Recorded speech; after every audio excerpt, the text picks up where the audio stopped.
Morning. Good morning, everybody. Good morning. Lisa just texted me. She's having a technical issue. She will be on as soon as she can. She's talking to somebody about it right now.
So it looks like we're mostly here, but we're still missing three. We know that that Lisa may be having a couple technical difficulties, so we'll give it a minute more and before we get started officially.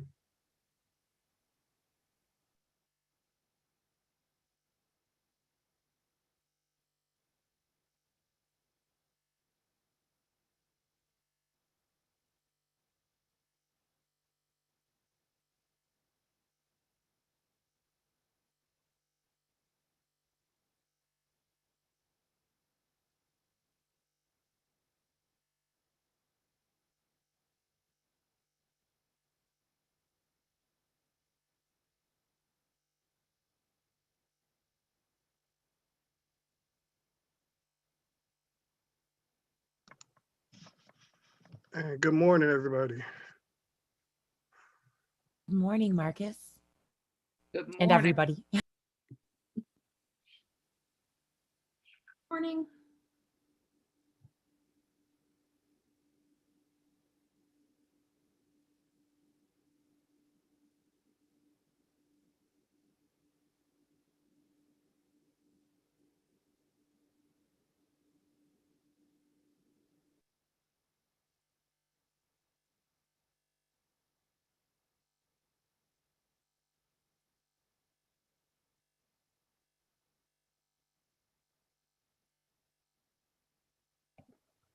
Okay, I haven't yet heard from anyone else from via text or email, so I think something happened.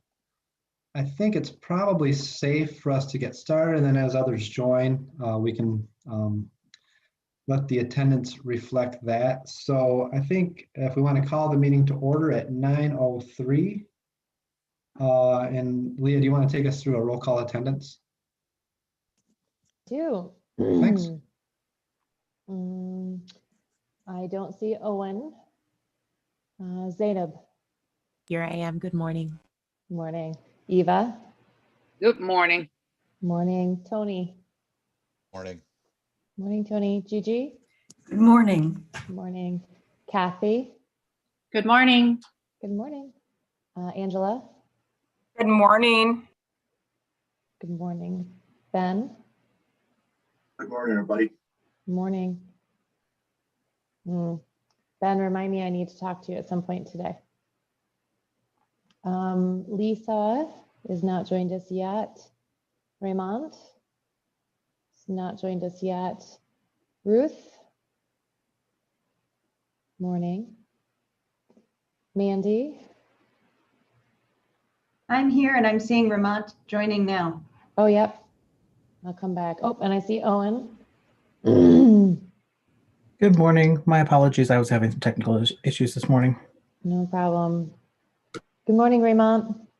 Good morning, everyone. And we heard from Greg already. Marcus, Oh, good morning. And Jeff, Here. good morning. Morning. Did we get Angela? We got Angela, Okay. and Lisa is almost on board, so let's give her 20 more seconds. There she is. Here now. Thank you. Good morning. Okay, Good we're all here. Okay, thanks, Leah. Hello again, everyone. Good to see you. It's a nice morning over here in the Lansing area. So it's nice to see everyone on the screen again. I thought what we would do, I know sometimes I do get a little bit single-minded when it comes to following the agenda, but I know that a lot has gone on since we last met. You might have family in Texas. I know some of us are getting ready to greet students in person for the first time. Of course, people continue to struggle with COVID. So before we do public comment, I thought maybe we just take 30 seconds of silent reflection to reflect on whatever it might be that we think we need to prioritize at the moment. So let's go ahead and just take a 30-second moment of silent reflection as a group.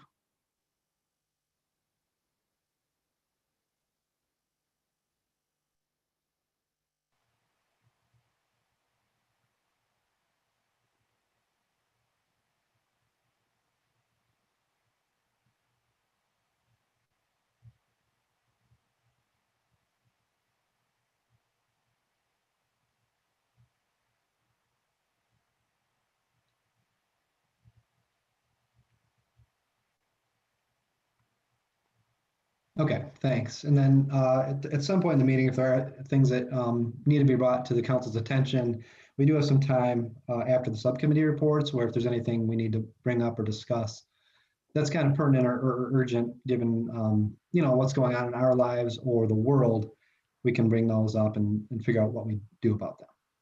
So at this point, is there any public comment? Okay, seeing none. The next item is review and approval of January minutes. So if anyone wants to take a last moment to review those, and if there's any edits, let us know. And if not, we just need a motion to approve when everyone's had a chance to consider.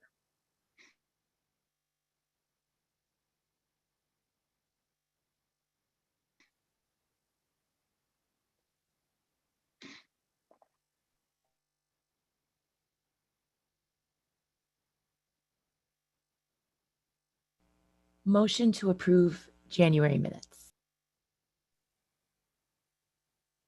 Second. So I think moved by Zainab, seconded by Angela. Any discussion? Okay, so Leah, can we do this one okay. So all those in favor of approving the minutes, please signify by, I guess maybe unmute and raise your hand. So unmute, say aye and raise your hand. So all those in favor of approving, aye. Aye. Thank you. Thank you. Any opposed? Any abstentions?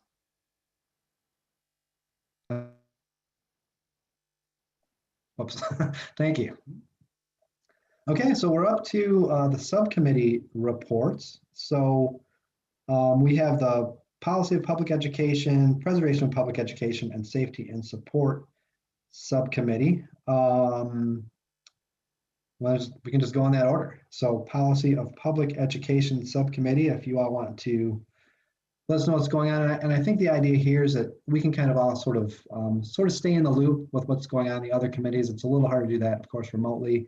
And then if we have feedback, input we want to give to those committees so that we're kind of included in the process before the final recommendations, that we will be more likely to have recommendations that we're all comfortable with in June.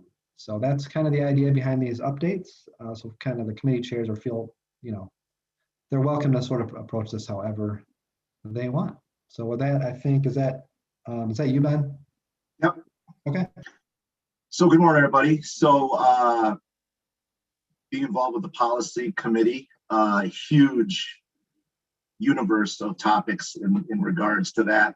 And I got to be honest with you, we were unsure. We started out by maybe coming up with some topics, narrowing it down, prioritizing, categorizing, and things like that. And then we I kind of feel like I fell into a bit of a rut in terms of how to lead this team. And thankfully, I have a wonderful team with Zainab, Tony, and Ramon. And Tony kind of scaled it down and all of a sudden made the spotlight more clear and more visible, and reminded us in our last subcommittee meeting that we were the 15 of us were chosen for reasons to represent educators throughout the state of Michigan from various voices. And with Zainab, Tony, myself, and Ramon, we had a nice diversity of different positions and vantage points and perspectives in education. And Tony kind of reminded us that that's really our charge. Promoting school funding, that's a no-brainer, yes. But it's not that easy, right? Can't just say yes and all of a sudden it's magic. So with the recommendations of Tony, thank you very much for clarifying that. It took like 2 seconds to clarify and we were all kind of like, oh yeah, that's a great idea.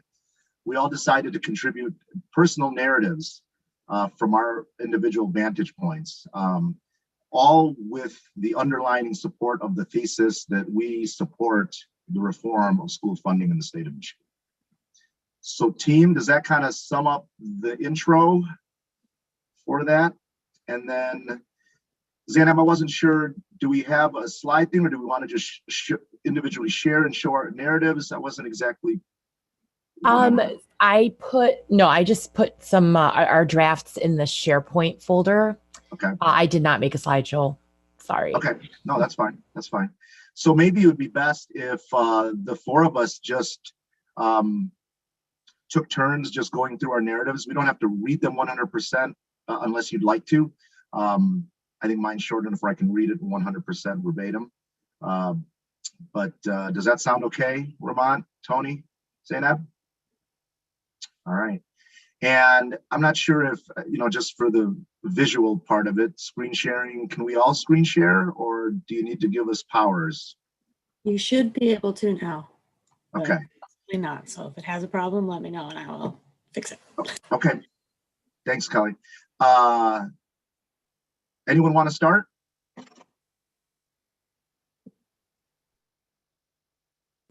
That means I'll start. All right, here we go. From the perspective of a veteran teacher that's been around for 33 years, I'll just, let me see here. Hold on 1 second, sorry. Whoops, not that.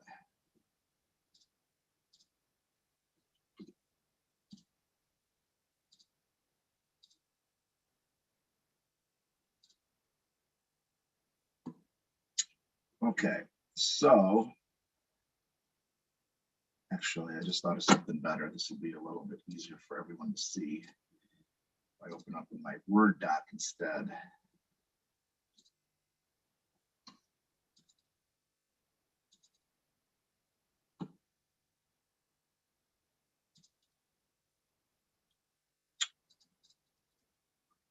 All right, I'm going to go ahead and share my screen with everybody. All right, so school funding reform is a vital next step to improve education in middle schools. And I guess before I continue, just, we're all educators, but we all have different unique perspectives. So being a veteran graduate from MSU in '88, I've kind of seen a lot of things come full circle.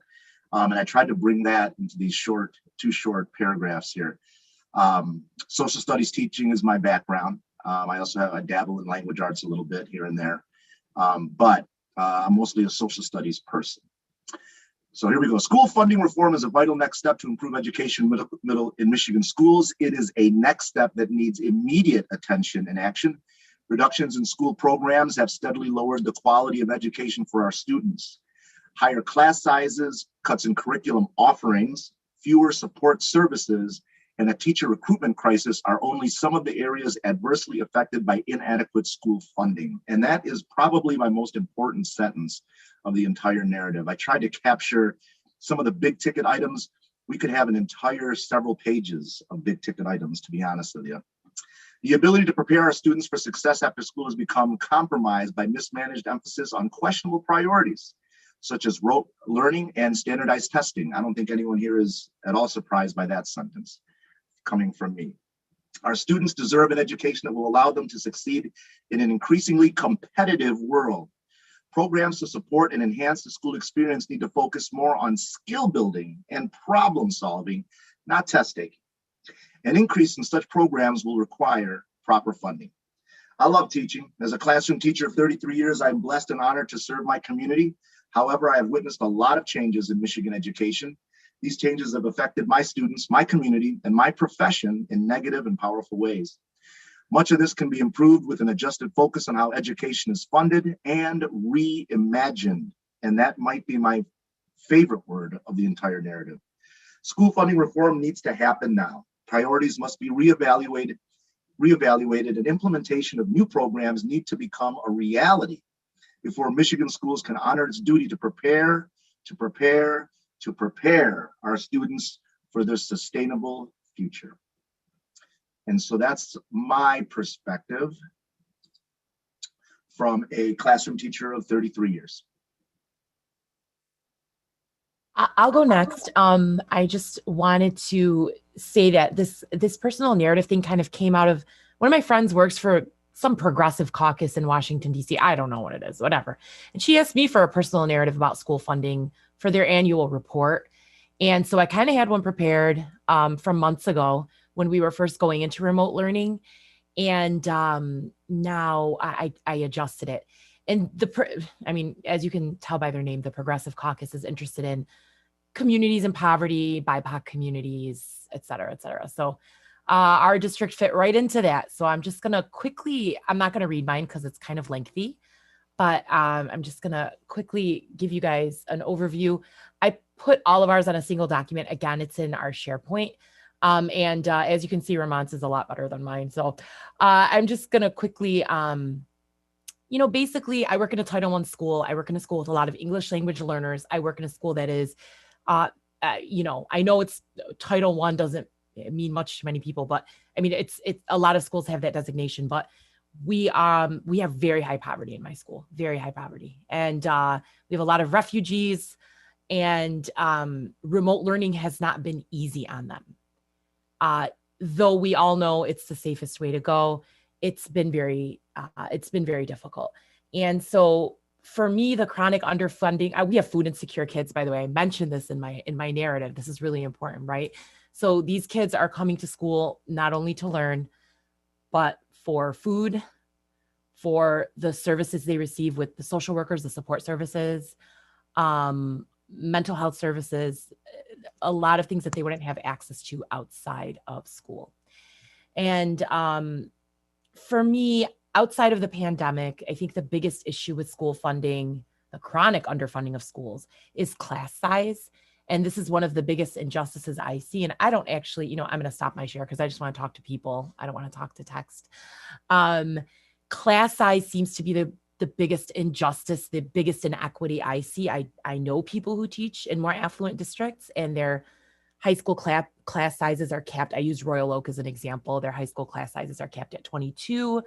Ours are capped at 30, but they frequently go above 30, well above 30. And so when you have needier kids, this is enormously problematic, obviously.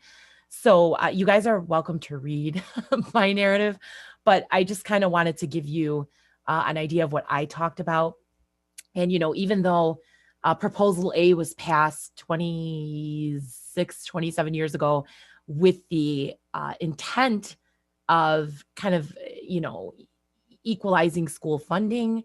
The richest districts in the state are still at 150% of the funding of a district like mine. So that's a problem. It's a big problem. And, that's pretty much what I was saying.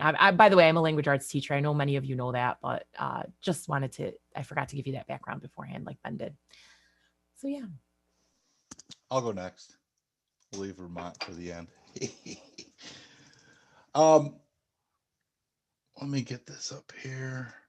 Again, you can all read it. I'm not going to read the whole thing, but I teach in this funky situation in early college at Lansing Community College. I'm employed by the community college, which is a little wonky, and have been there. This is year 10.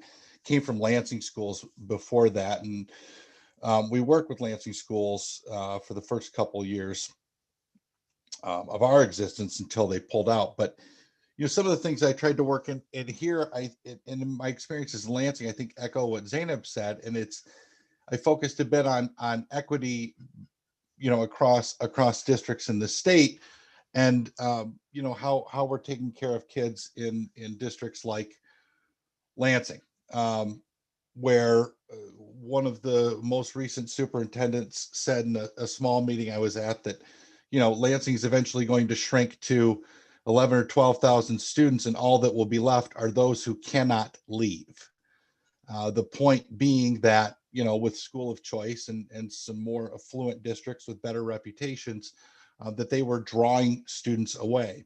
Now in this strange situation where we are, our funding gets funneled through the ISD from our sending districts. So these students come to us for 11th, 12th, and what is the 13th grade.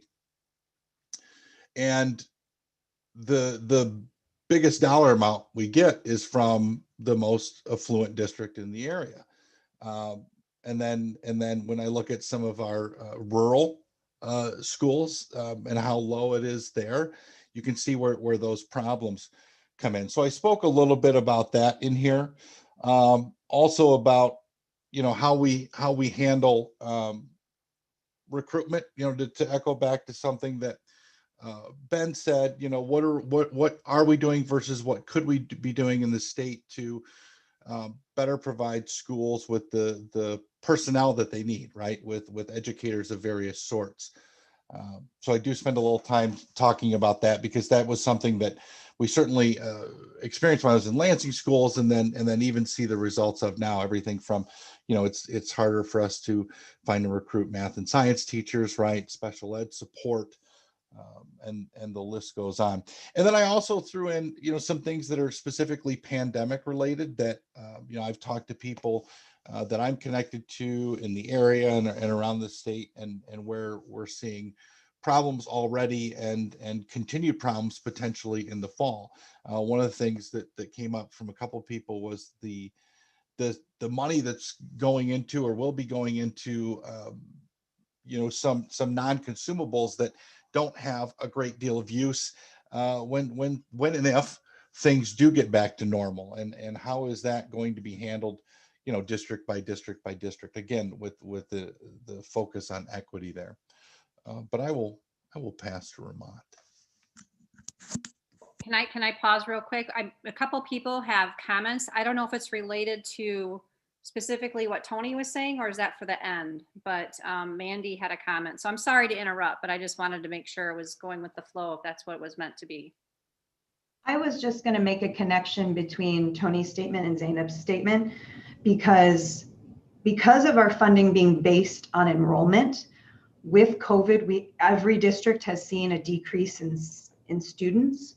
So when we're working on budget and now we have to cut, the only way we can significantly impact our budget is to cut staff members, which directly affects class size. So now we're going to have these students with huge gaps in their education who are having emotional and academic need being packed into classes because of the way our funding works. And we're going to see the effects of that moving forward for all of these students. So it just kind of connects the enrollment and the budget aspects of how we're funded. And then Zainab, did you want to comment? I said I'll Oh, comment I'm at the end. sorry. No, don't worry about it. Sorry. That was my fault. I shouldn't have said comment until the end, but I just wanted to open this up and say, this is a working document and we are happy to diversify this with more testimonials about how funding has negatively impacted your students' experience. So please shoot me an email or shoot us an email, shoot Ben an email, whatever, but I'll add the narrative to the document.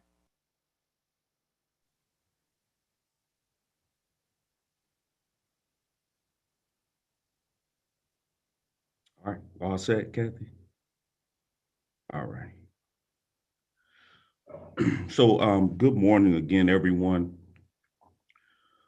What was amazing about listening to my colleagues present their narratives is that we never talked about what was going into our narratives, and each one of us have almost the same things in our narratives. So mine began just the first paragraph, and I won't read it. I'll just kind of summarize it. I'm talking a little bit about the COVID-19 crisis and the response to that crisis in terms of financial resources since last March. I'm not sure what you all have experienced in your respective districts. In our district, we've received quite a bit of support, financial support, since this crisis, with the flexibility that was given in terms of pupil accounting in the fall, that came from our state legislators. Obviously, the CARES Act funds that flowed to support PPE and other COVID-related items and so forth, technology. There's another CARES Act, ESSER 2 funds that are coming. There have been some state grants that have come from the state level. And so we've had quite a bit of resources over the last month. In fact, they've been overwhelming. And so, in this first paragraph, I talk a little bit about that, but talk a little bit about what triggered that. What triggered this onslaught of resources to be sent to school districts? And my assumption is that it was a crisis. People anticipated or labeled the pandemic as a crisis, which it is. What I think, though, that people don't understand, or maybe they do, I don't know. I don't understand at this point is that the children in the community that I serve, they are always in crisis. The situations that they come from, things that they experience, they are in a constant, systematic cycle of crisis. And so I guess my question is, if the money can flow during this crisis, then why can't it flow consistently for students that experience crisis consistently, from a state or federal level? It seems that the governor at this point is the only one that is kind of recognizing that and trying to set a budget that addresses that. But there isn't any support in any other form of government for that. And I'm hoping this COVID-19 crisis changes that. So that's kind of my opening paragraph. The 5 areas that I highlighted for our district in terms of being impacted by underfunding really are the same that Ben, Zainab, and Tony highlighted. First, staffing. We have a very difficult time competing with other districts in our area in terms of staffing and recruiting high quality staff.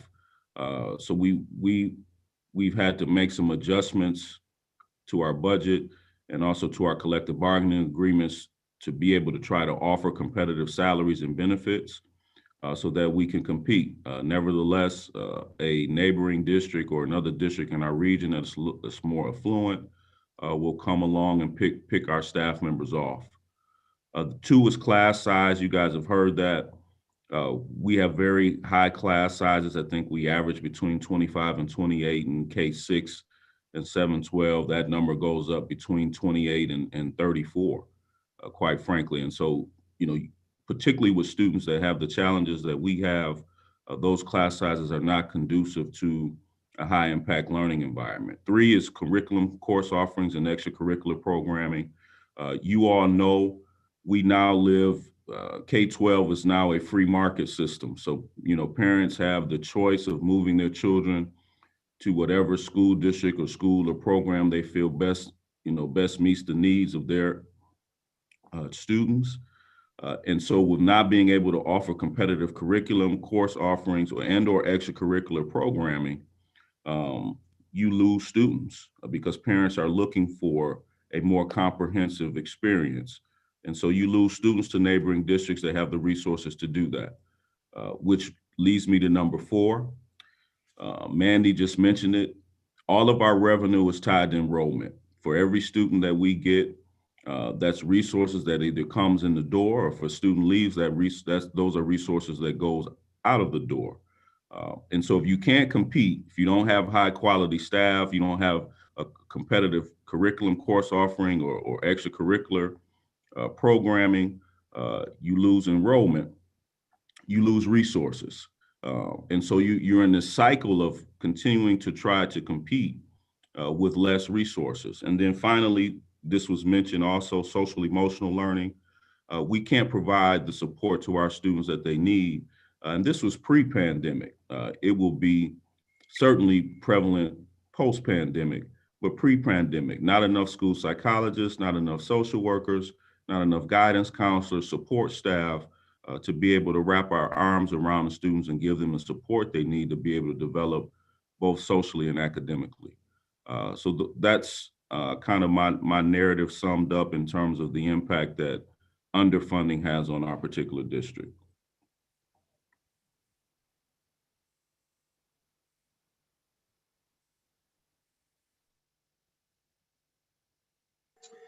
And I think, have a comment. I'm not sure if it's the end or not. I'm sorry.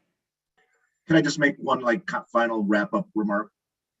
I think just, when you think about our short memories of conversations we've had here in GEAC, and obviously tied into some of the things, remind the way your narrative opens up in terms of highlighting COVID and things like that. This is an opportunity that is just ripe for reform. And we have learned a lot since March. And we will continue to learn more. And we feel like that increased school funding for the same old is missing the mark. Increased school funding for something that's reimagined, for some of the things that these narratives have highlighted, that's what we're really aiming at. And I think as a GEAC, that is part of our charge. And to function under the umbrella of this crisis, I feel like we'll have a better listening ear from society just because we have learned so much as a community. And so we're hoping that supporting the increase in school funding takes us in new directions, reimagined directions, and also supports those directions that are working and serving our diverse communities and the diverse needs throughout. Thank you.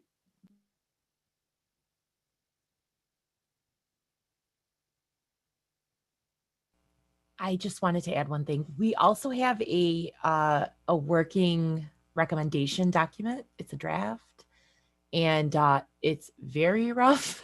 I mean, it has screenshots on it, which is not good. But I'm sure we can somehow get real graphs that are not screenshots from my computer at some point. And it involves some Google image searches. But I guess the point is we're going to take the information and kind of write it out. And yeah, the data, whatever. People love numbers. I don't. I'm an English teacher, but yeah. Free to take a look at that too. Okay, Owen, I think you're up. Is it me? Okay. So first of all, I love this idea of using the narratives of your experience in this way. I think that was so brilliant of you guys. Just kudos to that, first of all. But I actually recently took a workshop about using stories and narratives to change people's minds about things. And one of the big points of that whole workshop was that that people don't relate to groups. Like when you're listening to a story, if you try to use a whole class or a whole big group of people as like your narrative example, people won't be able to personally relate to a whole group. So I think if you were thinking about ways to make those stronger, because I was reading the screen shares while you guys were also, I was also listening to you talk about them. And I think one of the things you could really do if you really just wanted to have these like punch people in the face emotionally would be to pick one student or one teacher that really is an example of what you're talking about and then narratively tell their story in there. I think that would make a lot of people really be able to emotionally relate to what you guys are getting across in your narrative. So that was my one suggestion. I actually love the idea of including student narratives. I'm sorry, I know I didn't put comment in the chat, but I think that's phenomenal. And if anyone has students that they can bring into this, please, let's do it. Greg, you have a question? Yeah, so I think there's two things there. You've got the idea of increased funding and then of course reforming how we fund and funding differently. So when it comes right down to it, which of those two would you prioritize? Because we obviously funding is going to be tough. You've got roads. There's all kinds of other things that different entities are competing for. So if you had to prioritize, which would you do? Would you just take the existing funds and distribute them differently, or do you think increasing funding across the board would be more effective?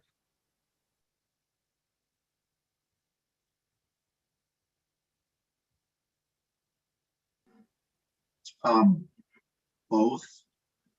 That's a tough one for me just to answer right here. I think my gut says I would really like things to change. Like I said, we've learned a lot about things like what true learning can be. We've learned a lot about the importance of the socio-emotional. That's been a big ticket item, but it's always in the last several years, in my opinion, just been the talk. It really hasn't been the walk. And I feel like we're in an opportunity here to walk that walk. So I guess I would go with the latter, Greg. Redistributing funding in more creative ways that would give our students skills that would be vital. I'm old enough as a teacher to remember when we had sewing and cooking and the auto mechanics class right next to the wrestling room and things like that. And those are long gone. Mid 90s, maybe. And then after that, all gone. And, I just think that's a shame. And when it comes right down to it, I was trained never to teach to the test, right? Be a really good teacher so you don't teach the test, but your kids still do really well on the test. Well, that's just not very realistic. And that's a mismanagement of energies and creativity. And it's a complete attack on the art of pedagogical thinking and the art of teaching itself. So I would go with the latter, I think. And I'm very curious. I don't speak for my entire team because we haven't talked about it, but that's my 2 cents. Marcus, you have a comment? Yeah, I just wanted to thank the committee for their work. And I think it's also a matter of perspective, because at the same time we're talking about additional funding. It's ironic that members of Lansing right now are like sitting on $2.2 billion that's supposed to be used to fund education during COVID. I mean, I had the opportunity to talk to some lawmakers this week. It was like a lobby day.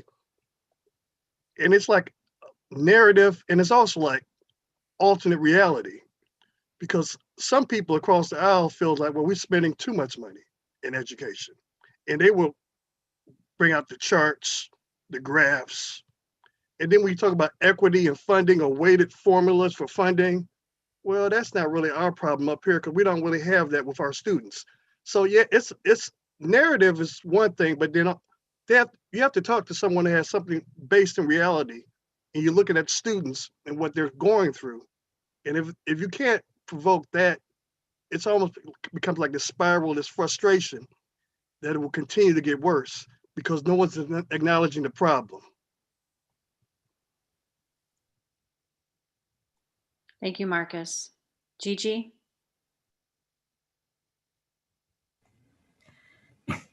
Excellent presentation, and also very much appreciate the comments that have already been shared. With Ramon's very detailed breakdown into the categories that should be focused on, I wonder if we specifically need to add the category of remediation, which from everything that I've been understanding will be front and center for the upcoming school year.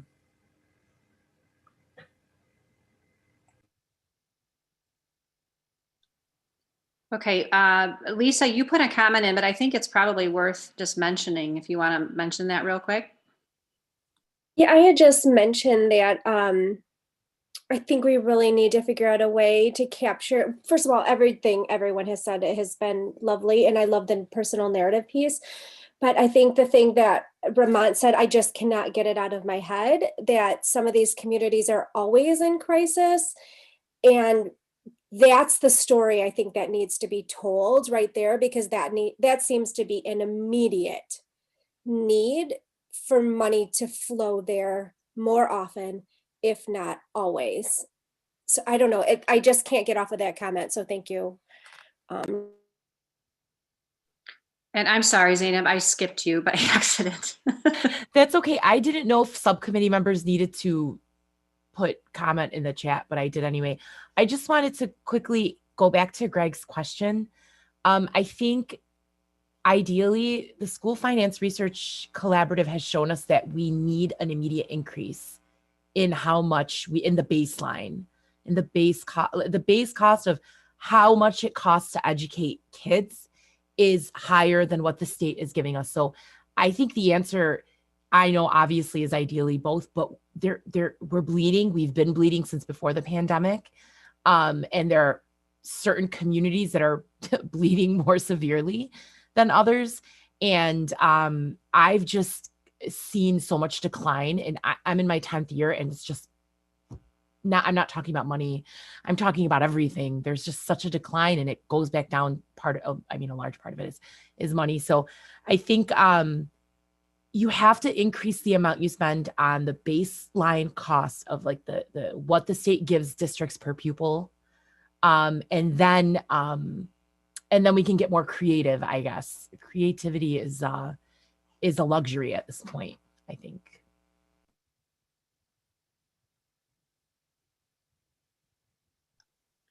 Okay, I think Jeff, you're next.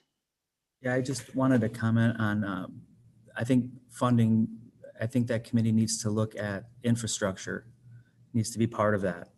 Because even if in a perfect world, you guys, everything you wrote down happened, if you're still dealing with crumbling buildings and classrooms, that's gonna play into exactly what Raymond was talking about.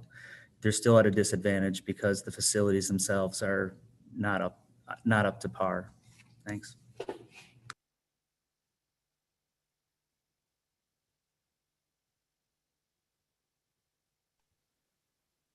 Zainab, did you have a further comment? I'm sorry, I just wanted to respond to Jeff, and I'm sorry for speaking so much, but our district had a bond rejected last year. But in the campaign for this bond, I learned that the average age, we have 34 schools in our district. The average age of the schools is 66 years old. I work in a 98-year-old building. I am in a room with no windows. And so I'm going back, by the way, on March 1st. I'm getting my students back March 15th because I teach the oldest students in the district. So they're coming back there's the last group. So to say that like we're concerned is an understatement. And so Jeff, your point is absolutely noted. Yes, you're right. Infrastructure is very important. And Detroit, I think, is the best example of that, or one of the best examples of that, because, I live in Metro Detroit. So all over the news, we had Detroit's crumbling schools all over the news a few years ago. And it's not fair. It's not right.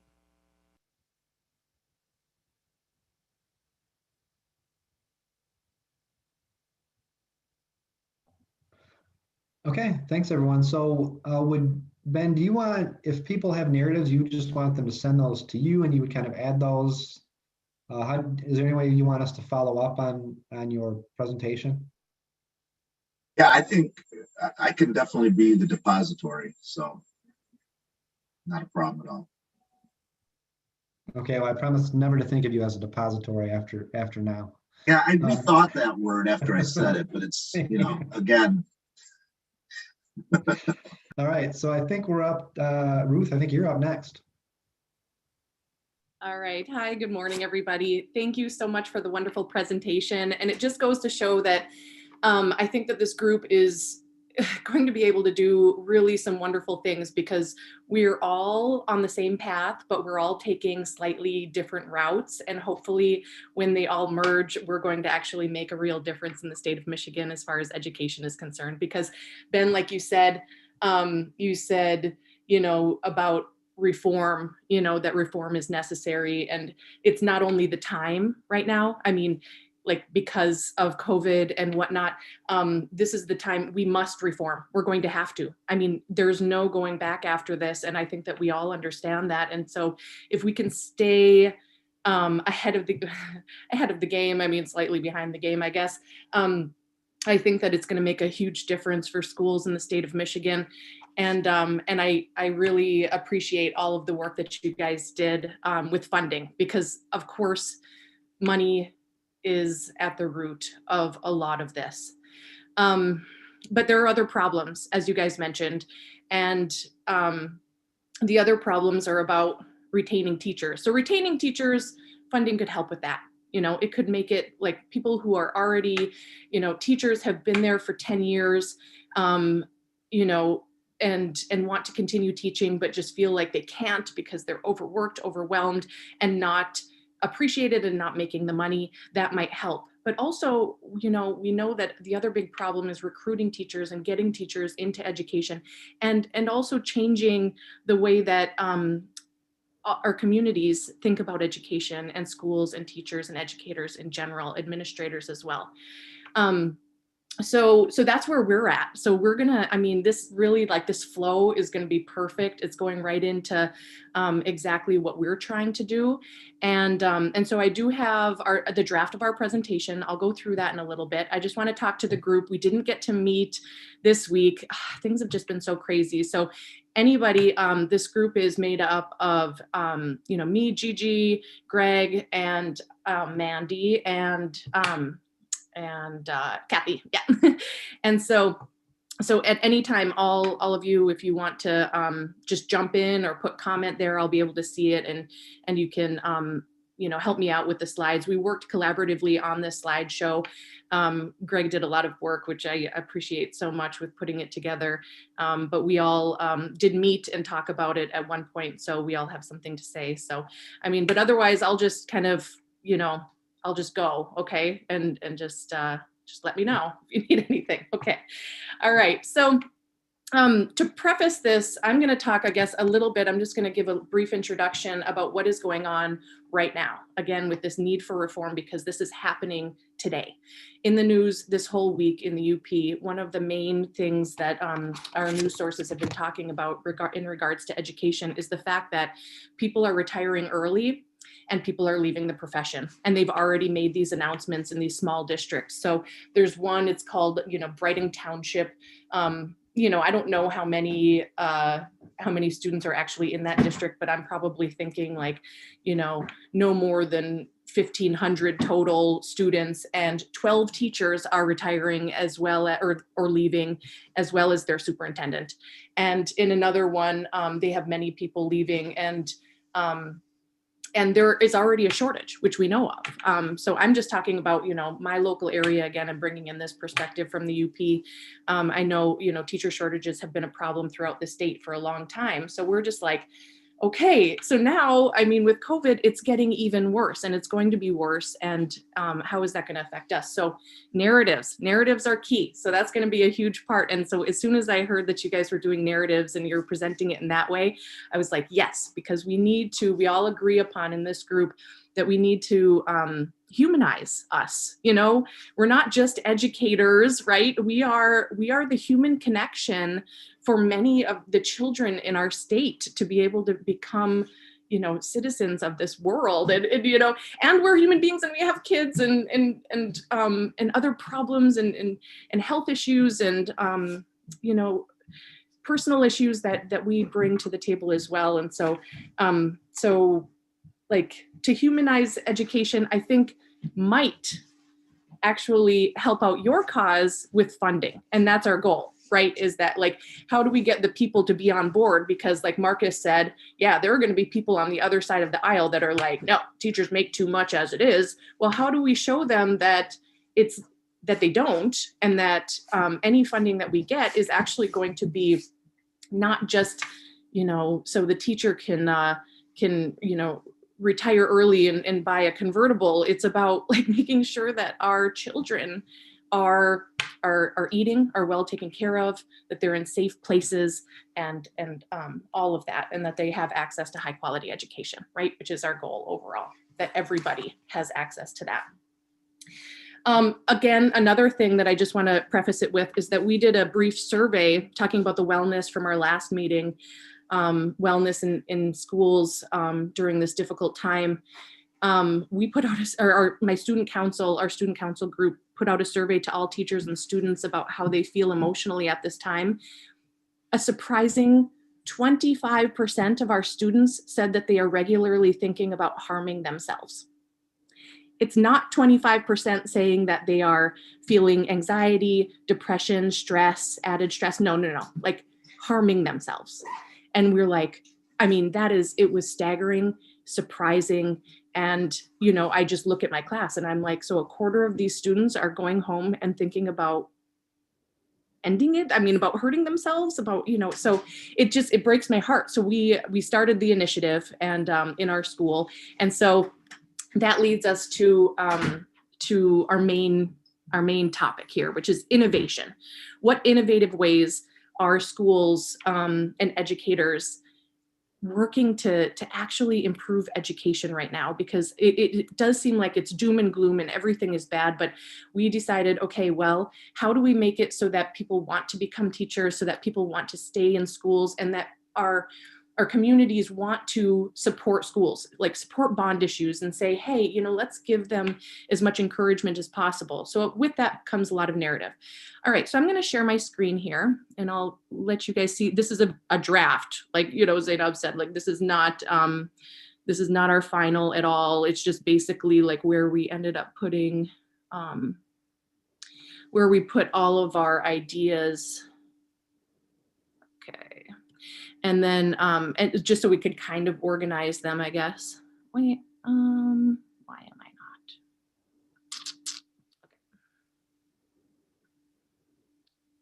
not? Okay, so you guys can all see it, right? Good, all right. All right, so this is the Office of Innovation is what we're thinking of proposing. When we're talking about the promotion of public education, we were thinking that, you know, narratives are very good at promoting this. And what is innovation? I mean, because we're talking about preservation and like the words actually, which Gigi pointed out at one point was actually like, you know, quite astute that by actually preserving education, we're going to have to make changes, if that makes sense. So it's like, it's kind of interesting here. So yeah, so the five of us work together on this. I'll begin with just the background, a little bit more. I guess I did go over quite a bit of this, but we recognize the fact that educators in Michigan are innovating all the time and in many contexts. So let's contact them. Let's make sure that we are knowing what is happening in the boardrooms, in the garages, in the cafeterias, in the classroom, in the playgrounds. What are people doing that works, that is helping out to make sure that they are successful?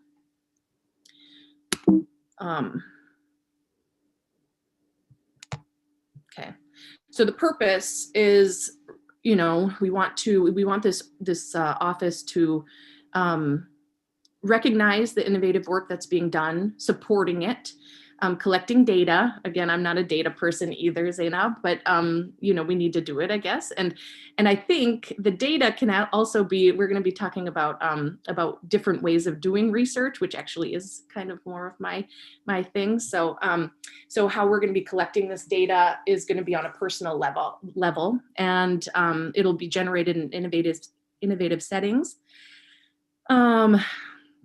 Sharing data, sharing success stories, creating possibly a teacher fellowship, you know, where Kathy brought this up, that she's a part of a fellowship with school counselors, where it's basically, you know, highlighting the best practices and developing future educators from people who have experience. Creating a process that allows the public to see all of the efforts that we're doing. It may seem like we're in the public eye and that people know what we're doing all of the time, but they actually don't really know what's happening in the classroom. You know, we were even talking about, I think Mandy mentioned, you know, there's family members of hers that just are completely unaware of what's happening in her own district. And so she thought that that should change, that, you know, everybody should know what we're doing. So that they know so that they will support us, hopefully. And then honestly and openly sharing the concerns of public school educators. And I think that that's important too. We're focusing a lot on the positive and the innovations, but we also have to make sure that we are personally talking to public school educators about the issues that they're facing. So I'm going to start with some of the definitions that we came up with. This was actually at the end, but I moved it forward because we were wondering, okay, well, what does the word innovation mean? And of course, it means, like, you know, modernization, newness. And so to make changes in something established, especially by introducing new methods and ideals. And this is the reform. This is the reform that has to come in order for us to survive. As a system, not as we were, but as we will be, and going into the future, being that stronger, not organization, just like whatever, like system. So then action research came up, and Greg brought this up, and I ended up going through and reading some of this, and I love it. I hadn't read this before, but an article that was written in 2002 by Eileen Ferrens called Action Research. She sort of defined it as being a reflective process that allows for inquiry and discussion as components of the research.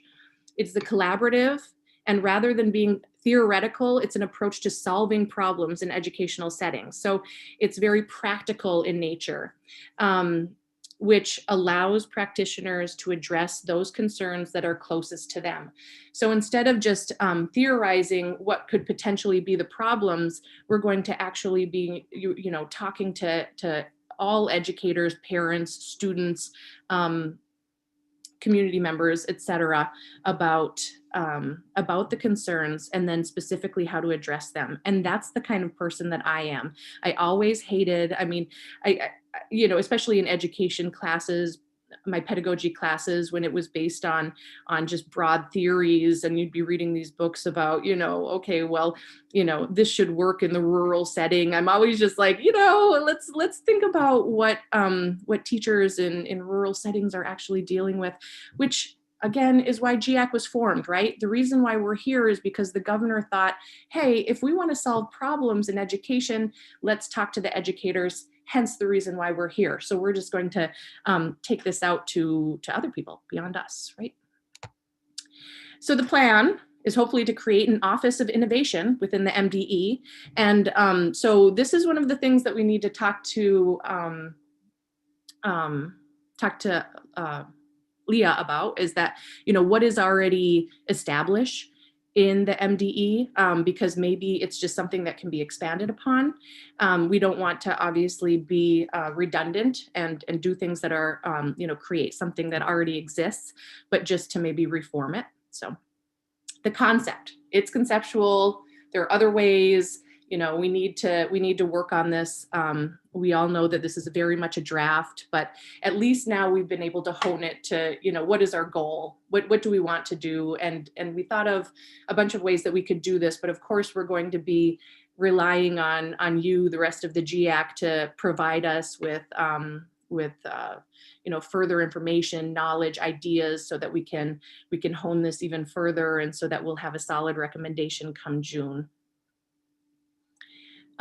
So some of the things we want to recognize innovation. I'm not going to go through this in great detail, but we want to maybe establish some innovation awards throughout the state. And, maybe this office will, have some criteria in order to recognize people, because, we all know that it can be thankless to be an educator today. And so to have someone, an organization in the Department of Education regularly announcing that people are doing innovative things in this time of uncertainty will help us to continue to want to innovate and to improve and to change, rather than just feeling the sense of overwhelming, despair, because they're just loading more and more on us. And I hear every day, and I know you guys do too. Someone said to me yesterday, I'm so sick of doing 2 jobs. And so, but she's doing it, and she's doing it well. And so that is what we should be appreciating, right? In our communities and as a state as a whole. So we need to support this. Okay, so there's money. We need some money, of course. There should be grants for some innovative work through the Michigan Department of Education, so that people are going to be willing to take this on. I mean, we know that districts are struggling. The districts might say, hey, that's a great idea. I want you to do this project, but we don't have the money for it. So can we find this money somewhere? Okay, we need to do some data collection, which is action research. And I do like this. I mean, the numbers and that sort of thing, and putting things into spreadsheets, not really my thing, but talking to people and hearing about how people solve problems is something that I love to do. So the collecting of the data would be good for this organization to do, this office to do, and that is going to be appealing to a lot of people too, because we know that after this crazy political environment that we're in right now, that people are more persuaded by pathos than logos all the time, right? And so I think that that's why these narratives that we've been focusing on and appealing to people's emotions and like the one-on-one appeal that we can have with personal stories and personal accomplishments will be very effective at persuading the people. So research partners, we thought about like local universities and colleges, getting students involved, college level students involved, foundations, other public entities. Those are just brainstorming ideas. We got to publish, of course, the action research. So we need to share it in certain ways. Again, articles are one way, but we're all aware that the general public is not reading, articles from education magazines, right? We need to make sure it's public in other ways. So how do we humanize our successes? Well, we want to always incorporate the work of the Michigan Teacher of the Year, model innovation for other teachers, use social media to share what we do within our communities, and any awards for innovation, telling teachers personal stories about overcoming adversity, because I think that is also going to be inspirational, right? And that might also inspire people who might have been hesitant about going into the teaching profession because of what they're seeing, but when they can see people who have overcome it and have been successful, that might be motivating. Okay, so here are some themes that we have. Publish the winners, the award winners, etc. The goal, educate the public on what educators do for the public. It's the main goal. So creating inquiries, this is just like coming up, brainstorming ideas. What sort of questions should we be asking educators? Who should we be reaching out to? And of course, asking questions is always the best way to be able to get this information. And that's it. That's what I have for my presentation. And I think, yeah, pretty much all. I can stop my share here. So that's all I have to say. Anybody else in the group want to add to that? I would just add that some of this proposal is to have us own what we do as educators and publicize that, because right now, when you get contacted by the media, it seems to be a clickbait headline. It's bullying, anti-mask, it's COVID cases, any educator that's ever made a mistake, that gets headlines. At some point, we need to be able to let people know how great our profession is. And we're not really good at doing that because educators don't go into it for applause. We go in for the relationships. We go in because we care about kids. And it's not easy for us to toot our own horns. But at some point, if we don't, and we don't say what a wonderful profession this is to educate kids, we're not going to have people go into the profession. So if the media can't understand or recognize what we do as being very important with all the different roles that schools do, we're going to need to.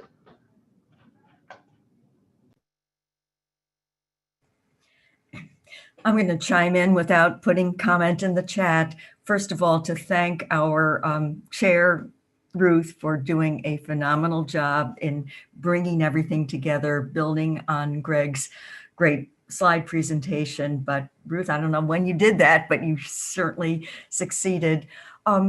We need to pat ourselves on the back as all educators throughout Michigan. This past year, we have innovated. We have survived. We have adjusted to the new circumstances that nobody asked for. And I think it's really going to be a balance moving forward with innovation. Innovation, as Ruth pointed out, defined as new, as change, but it builds on the past too. And there, you know, I'm the one that has been around in education. I think this is my 6th decade, and I can look at things that were new in the 70s and the 80s, and then they were kind of shelved, and then they got brought out again. So we build on the richness of tradition. We make it with the stamp of 2021, and we have the great potential of Michigan educators to draw on.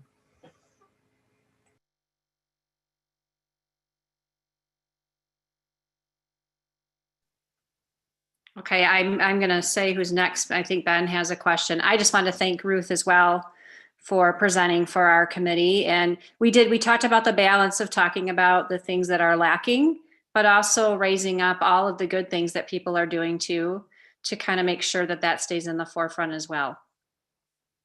All right, Ben. I just wanted to say amazing, great work. Very impressed.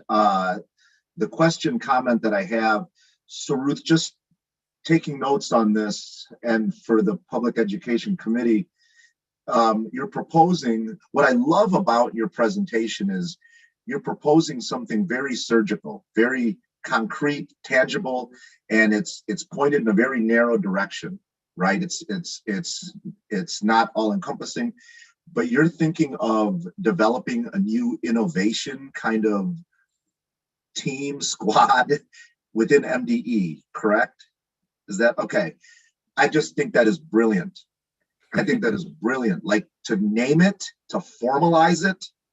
And then now I know exactly what you mean, Ruth, when you said, oh my gosh, our funding proposal is going to, you know, go nicely into what we're about to talk about. So I just applaud that. And I think the work of GEAC becomes more of a reality and sustainable when we have surgical and very pinpoint targets like the one you just created with this innovation team within MDE. So congratulations. I just am impressed, and I feel really motivated that I feel like the vision is a little more clear, and I like what I'm seeing. Like, this is This is not a pipe dream, but boy, what a palace it could be within MDE, I think. So Yes. great job. Thank you so much, Ben. And I do want to say that we didn't start this way. We started with a whole bunch of ideas. I think if you remember the last time that we were presenting, we just had like a gajillion ideas. I mean, I have notes written down where I'm like, what were we like? What were we doing? And actually, and I do have to say that the team, the group, all work together to be able to do that. I mean, after we were brainstorming so many different ideas, I just presented it. In fact, I think it was Greg that I have to give credit to him, especially with calling it, you know, the Office of Innovation. So thank you so much, Greg, for all of the work you've done in this, and the rest of my team, of this team, the subcommittee. You know, I definitely cannot take all of the credit, like not even close. So, but I agree, Ben, because you know, it can seem overwhelming, and we all wanted to get to something specific. And I think, you know, I mean, it's so wonderful to be able to work with such motivated and intelligent and inspired educators, so we can put our minds together and hopefully create change, right? Zainab? So again, I apologize for speaking so much today, but I felt compelled to make this comment. First of all, phenomenal job, everybody. And Ben, I applaud you for your word choice. Surgical, excellent.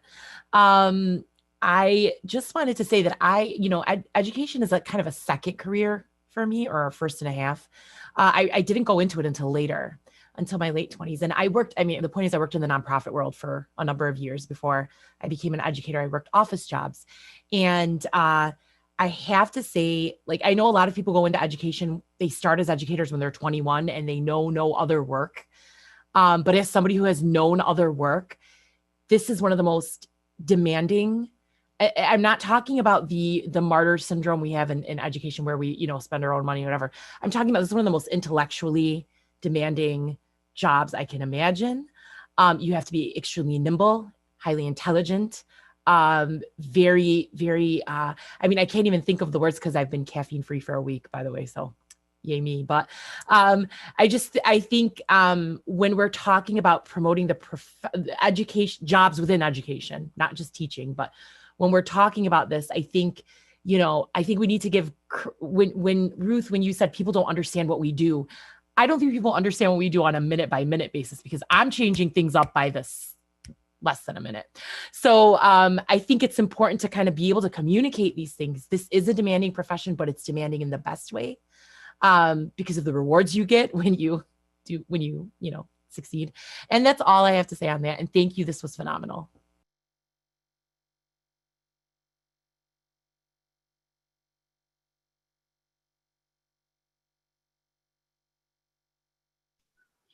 My kids are playing in the snow in the background. I just want to say, I can see them back there.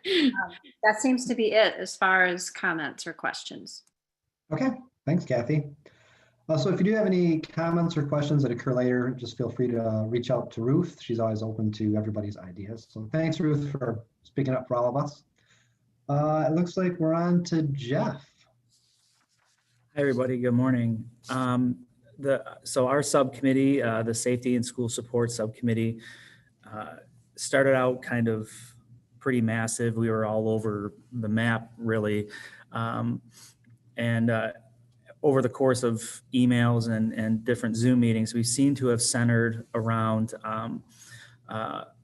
social workers and school counselors, and social, emotional, mental health of both students and staff. And to be honest with you, I don't really think we know exactly where the end is.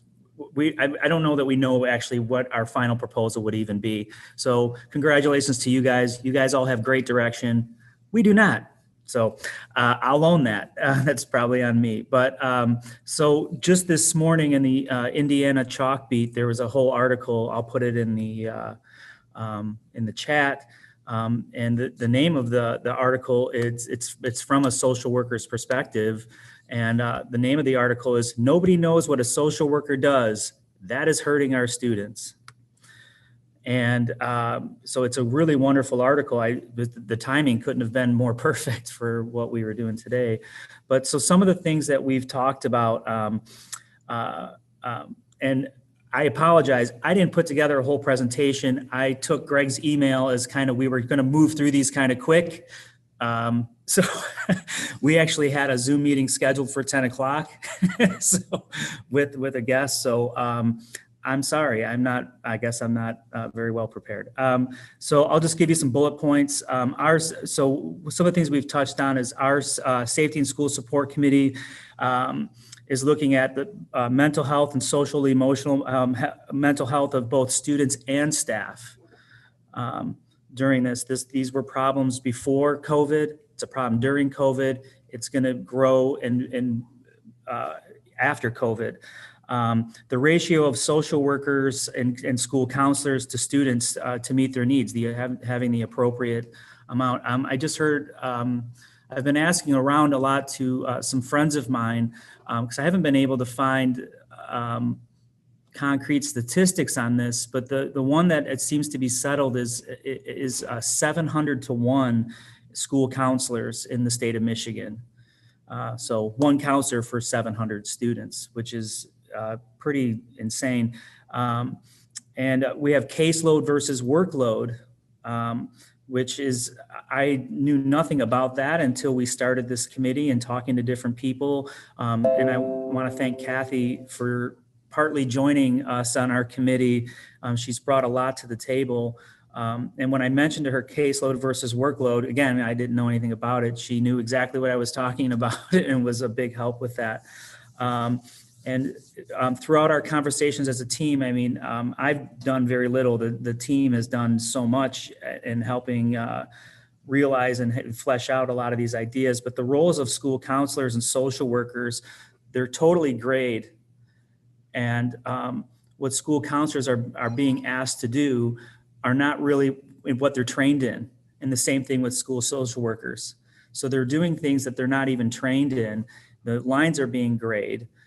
Their caseloads and workloads are out of balance. One of the things that Marcus brought up too is the amount of paperwork. So how much time are they spending doing paperwork and not even actually doing what we actually really want them to do, which would be to service the students and be there for the students.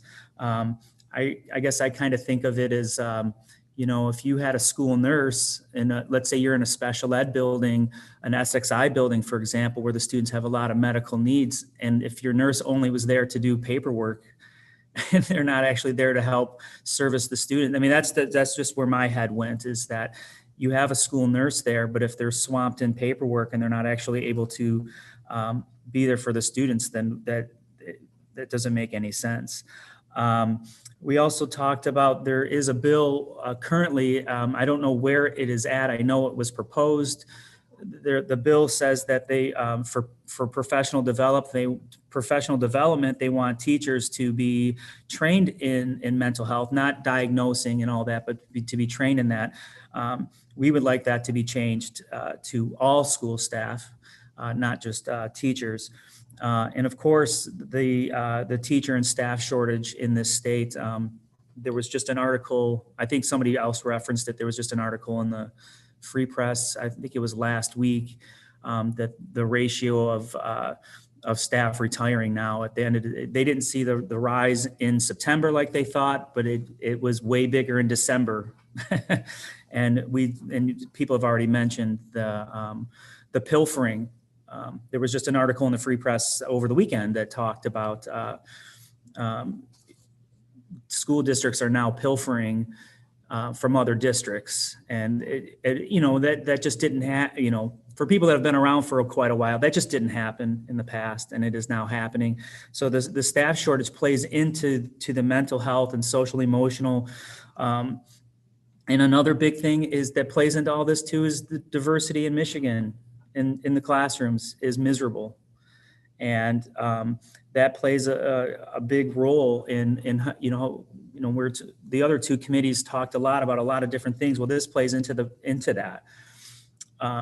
If funding is not there, it's not going to be, how are you going to get people attracted into the profession? And we need people, we need a diverse, not only do we need staff just as a whole, but we need a diverse staff in our schools. And so there needs to be those changes. So that's kind of just a really quick brief overview. The other committee members that are with me are Marcus Walton, Owen, Lisa, Angela, and Ava, and then we have an honorary guest of Kathy. So I'm just going to open up to them whatever they would like to present or add to, or I'll open it up to them. Thanks.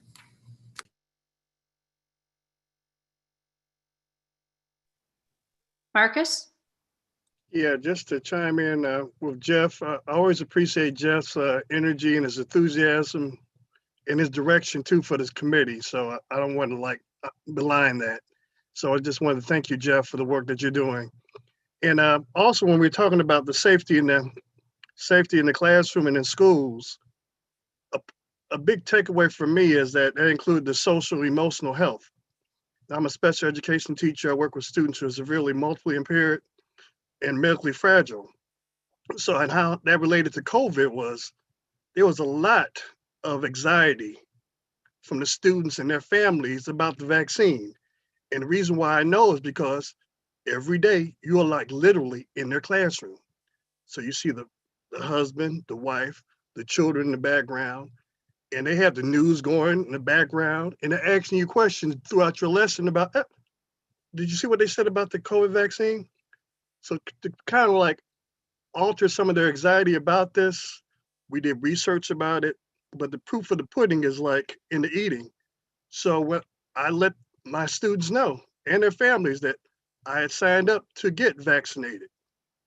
And then to take it a step further, because of the wonderful technology, I was able to like zoom in while I was doing it in real time. My class watched me get the vaccination. They asked me questions about how was I feeling the next day. And I would start getting phone calls at like 2 o'clock in the morning because they want to know, are you still okay, Marcus? Is everything okay? So this environment kind of leads into the thing about the innovation. We're like, and that's part of the narrative too, we have a whole new sense of intimacy with our students, with our community, with our fellow teachers. Because now it's like, even though this is winter break, I've talked to my students Monday, Tuesday, Wednesday, Thursday. I told them I had a meeting today, so then they just send me texts now. So we have an opportunity to let people know that teaching is like, it's all encompassing, and we do it because we care, and just never let anyone else rob that from you. Especially we have these people, these lawmakers, I gotta clean it up, who are not aware or attuned to what we do, and just hit them with that, what's going on, because I know it's happening in my community, I know it's happening up north, and we just have to let them know that the importance of this and why it's so important and why we're in this together with each other, and just don't forget that and let our families know that also.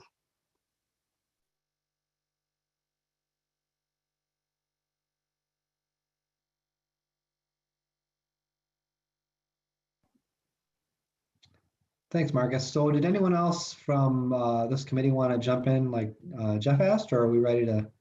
I'm just going to jump in real quick to say that one of our so we're having trouble, I think, as a group coming up with what our final product is going to be, which is something that the other groups I think have done really well. But our overall concept is just, when we talked about school safety, again, like all the groups said, the topics were so broad at the beginning and we all went in so many directions at the beginning. But one of the things that has focused us a little more is thinking about how do we provide more support to support staff. Kathy put in the chat earlier that the Michigan average student to school counselor ratio is 750 to 1, which is wild.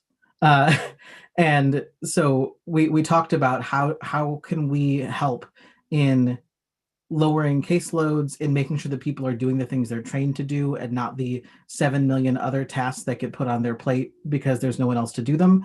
How do we take some of the work of paperwork away from them so that they can focus more on students? But how do we support our support staff has really been the way in which we have tried to focus. Okay, and then Ben has a comment. I'm just going to say really quickly, the American School Counselor Association, the recommended ratio is 250 to 1, which I'm sure all of you are like, of course, but I just wanted to comment. Michigan is one of the lowest, or I should say highest in ratios across the country. So Ben. I just want to say to the committee, great job, Jeff. And you started out by saying maybe you weren't so prepared. I feel like you hit the nail on the head several times. And I appreciate what the committee has done, and because I think it's given, along with the same, as well as Ruth, your public school committee, I think it's given my committee some more clarity. Like, yeah, Kathy, when you put that 750 to 1, which made Jeff's 700 even worse, I was just, Jeff, your 700 to 1 had my jaw on the floor. And, the whole idea that we have buildings that only have one counselor, right, is just staggering. So I really appreciate the focus of the need for increasing funding for counselors and social workers, training for all staff members. And Jeff, I appreciate you're the biggest champion for all educators, not just teachers. And I appreciate you continuing to remind us of that. And this teacher recruitment, which if we all remember, was one of the very first tasks of GEAC, wasn't it? It's all coming back full circle. And so I just want to applaud that you really did clarify some things, and I think have given all of our committees a little more clarity, or at least a vision, motivation, and some direction on where to go. So thank you and nice job. And Eva? Yeah, I just wanted to add, I'm listening to all of the committee's great work, Jeff. But it comes right back around to funding, and dispensing those funds and implementing what we are doing. Also, there are some schools that don't even have a counselor. We don't have a counselor. And it was also mentioned about school nursing. I know a cousin of mine asked, well, your school nurse, are they doing this and that? And I said, we don't have a school nurse. What are you talking about? And he almost got in a car accident when he heard that. He said, I just assume all schools have a school nurse. I said, well, you assumed wrong. So I just wanted to comment on that. It all comes right back around to funding and implementing what we are doing.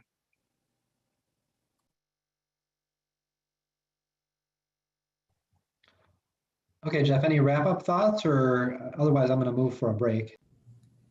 So I don't know that our committee is going to return from the break, I guess. We had a Zoom session set up with a guest that Kathy has brought. Is that going to be okay? I am keeping in touch with the speaker, and he's still flexible on ability to meet. Oh, so, okay. All right. As long as that's okay, then sure. Nope. No, I appreciate you guys listening, and appreciate all the comments, and thank you to the team members. I really appreciate your guys' work. So. Thanks, Jeff. So I'm going to move for a break. Just to be clear, that post-break content should be short, but as everyone knows, I don't always estimate how long things are going to take very well. But we do have a closed captioner who is working, and we do talk a lot, so we need to at least get that person a break. So I would like to move for a 10-minute break. Is there a second? I'll second. Any opposed? Okay, so approved by unanimous consent. So we will break from 10:27 until 10:37. Thanks.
Okay, I think we can call the meeting back to order at 10:39.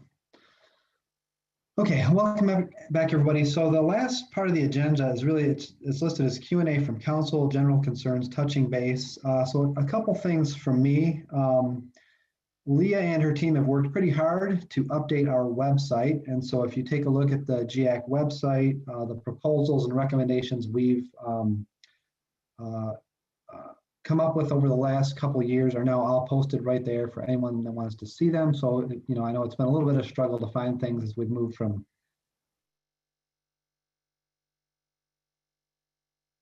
the Google Drive, that anyone can find it now who wants to. The timeline, remember, for our recommendations, I think we chose June. So it looks like we're all kind of progressing towards that timeline. I don't know if people plan to meet in committees when we're done, but of course, you know, we always have, you know, the committee chairs and the teams are working on that. And then I don't know, is there interest in having a student guest in March, or do we want to stick more with just us? So I'll take some feedback on that if anyone has any thought.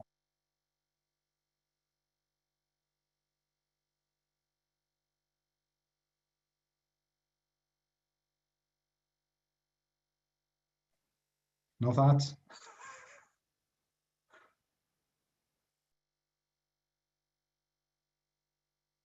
I enjoyed the student guests. I think, I don't know. I mean, I don't know if it would be valuable to bring someone in now, but I hope that we continue that at some point.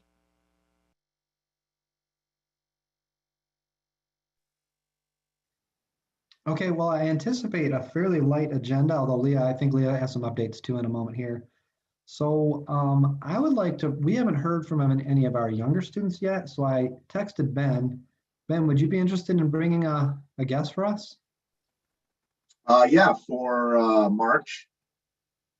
Yeah. So we're looking for middle school age. Yeah, I think that'd be great. Okay, I can certainly do that.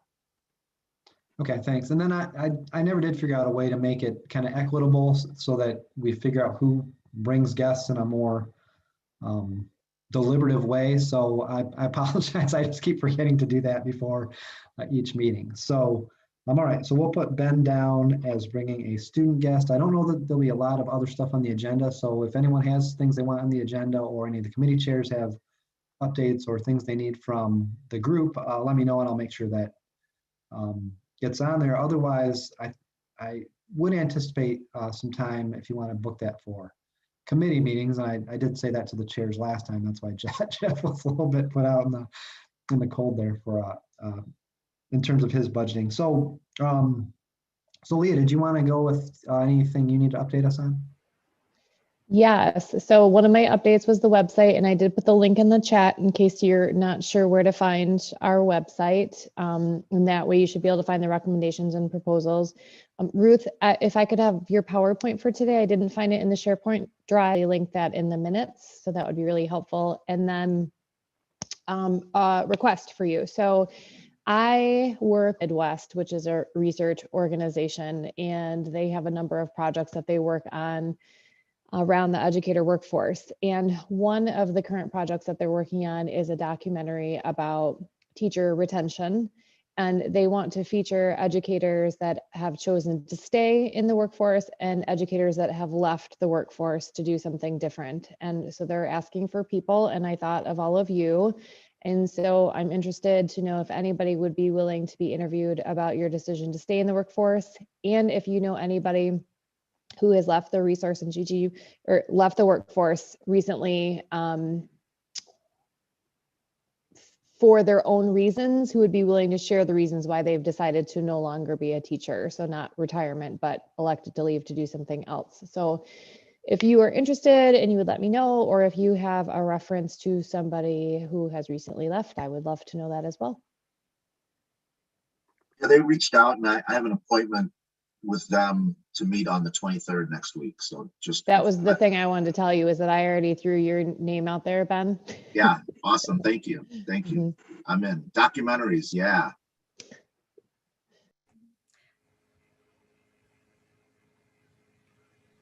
I don't know if it's appropriate, if it's related to this or not. Jeff has a comment. Yeah, it's not related to this. I mean, if we wanted to wrap this up, I can do it afterwards, just really quick. Ruth, is your question related to this? Yeah, it is. Leah, how can I be involved with this documentary? Like for real? Like as an interviewer, like I would like to do that. I mean, I don't know. I don't know if they already have people who are doing these interviews, who is creating the documentary, but I have had similar ideas about doing this. I mean, obviously working on this project, and I was thinking that might be a project that I would be interested in doing. Yes, so Ruth, you also might be interested in, I can definitely connect you with the people who are working on this project, and I can show you other documentaries that they've done as well and in the past for us that are interesting. But we also do Proud Michigan Educator videos about every other month where we feature educators, and we are, I think, are always looking for storylines for that, ideas, educators to feature, people to work with, interview questions. So I'd love to connect you with that work as well. Absolutely. Thank you so much. That would be great. Mandy has a question.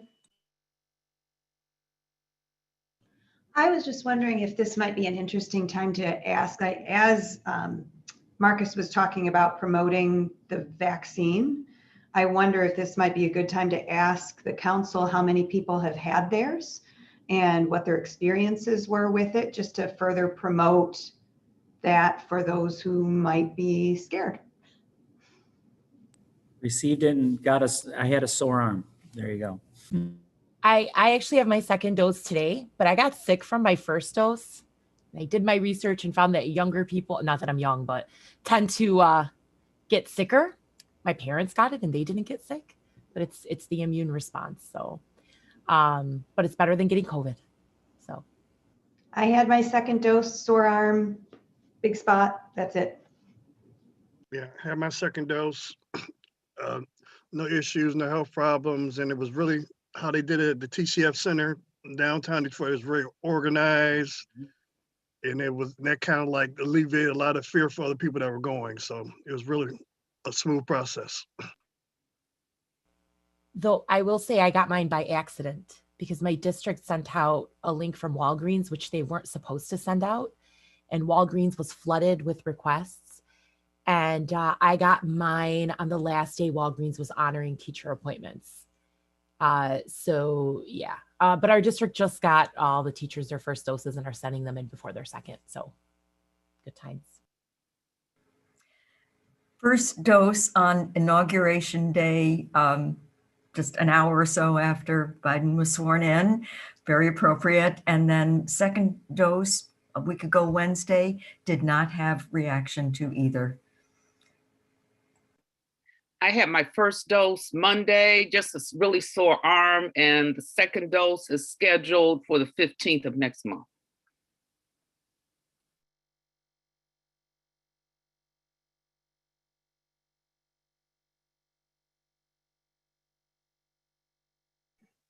So does that mean we can all come back face to face back in Battle Creek for that awesome fajita lunch that we're honoring 1 year ago today? As soon as I get marching orders from the council, we'll make reservations. So my husband and I received our vaccinations together, and we had completely different reactions to them. So that was an interesting thing. One of us was a baby, one of us wasn't. I'm not going to say who it was. But he has already had a second vaccination, and I'm going to get mine this weekend. So I want to, though, applaud our health department. The way in which our educators in our county was vaccinated was amazing. I mean, we went in huge groups, socially distanced, and they were vaccinating a tremendous amount of educators so that we can get back in the classroom with our children.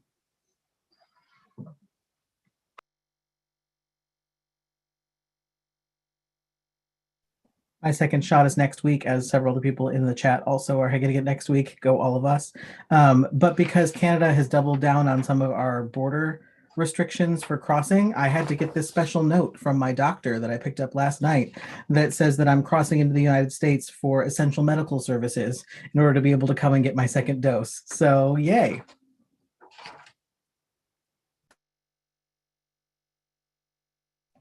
All right, thanks everyone. So Zainab, was that your comment or did you have a comment separate from your update?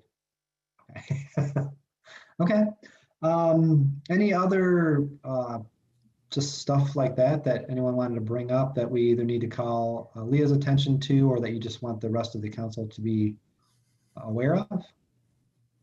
I'm sorry, I have a question. I'm sorry, I know Jeff had a comment, but I have a very quick question for those who are back in person and Zooming in the room. So we're going to start Zooming in the room, but I'm just going to have kids in the room with me on their devices as I teach to Zoom. And I'm just wondering if anyone's done that and how that works, because I now have to teach to Zoom in a mask, and the students in the room with me, are going to have computers in front of them and they're going to be muted and they can't talk during class. So half of my students can't engage in class orally. Is that what's happening with you, Angela? We started back Tuesday. Our midwinter break was last weekend. We started back Tuesday, and it's a little bit different. I teach young kids, and so it's a little bit different. So we gave them a choice whether they wanted to come back virtually or if they're coming back face to face. And so we keep a running record of who's doing that, and they're allowed to choose on a weekly basis, which technically I'm not a really big fan of. It's really, really difficult to keep track of who's coming in and who's not coming in. Our kids that are sitting in front of us are not on Zoom though. We're live teaching them. But the other kids on Zoom can't really hear them. So it's really kind of hard, especially I'm a language teacher. And so that interaction between students, it's been really, really challenging. I don't think I even have the words to express how challenging it's been for our elementary teachers. Only our elementary came back this week. Our secondary schools are not back face to face yet. Middle school comes back March 1st and high school goes back March 29th. And so I get to experience it from a different perspective. So in the morning, I have my own group from 8:45 till 10:30. And then I go and I support in other people's groups as the EL teacher. So I've seen it done in different ways. And I can't say that we've seen a lot of success in it yet. It's like either one half is participating fully in the classroom or the other half isn't. And so I don't know if we'll be looking at a model change. I doubt it because there's not enough people. So I wish I had a more positive outlook on it for you, but that's what I have.